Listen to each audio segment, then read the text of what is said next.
Hey there.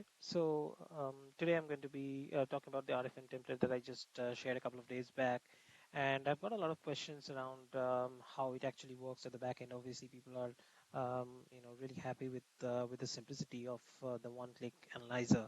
So I'll just show again what I'm talking about. So this is the analyzer that I shared a few days back, and people have really enjoyed getting this, and they found it very useful. But they've also come up with a few questions, which are very valid questions as to how the scoring is being done here. So obviously, I've not mentioned the scoring methodology here. Um, so I'm just going to explain that now through a very quick, video where where I'm going to be using a sheet where I've actually prepared it already, and it has all the necessary columns, of course, customer ID, date of last transaction, and then you have the total transactions and the total revenue.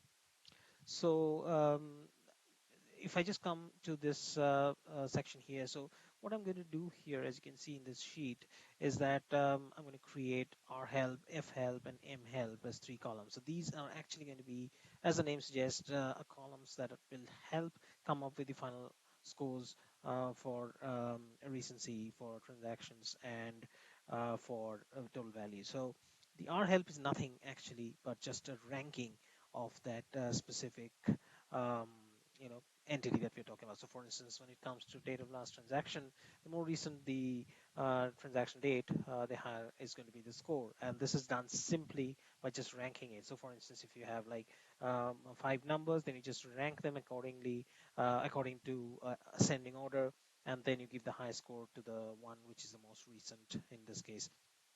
So as you can see here, this is a very simple ranking formula on Google Sheets, and that's what it's doing here, really.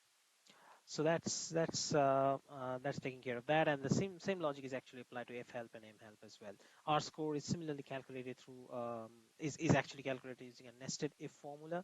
So once you have the R help, then it's actually going to be referring to this particular table here, which gives you the thresholds for the different ranks for recency, total number of orders, and and revenue. So if this particular our help score here.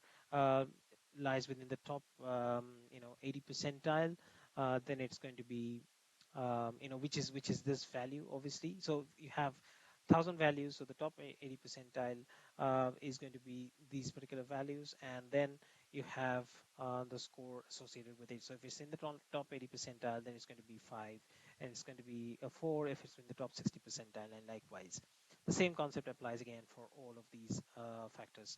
So after these are obtained, we also get the concatenated RFM score, which is using the simple concatenation formula. So the nested if formula looks big, but it's actually not very complicated. Like I explained, it's just a simple concept of just looking for the ideal threshold to assign.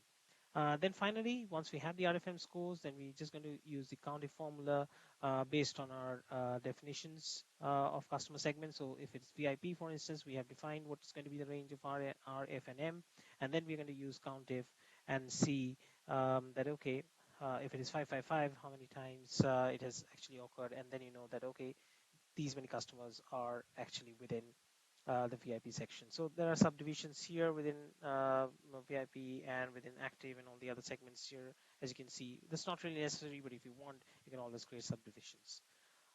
So I hope that this was helpful. This is actually what's going on in the back end. And if you have any further questions, please feel free to drop your questions, drop your comments, and I'll be more than happy to clarify. Thank you.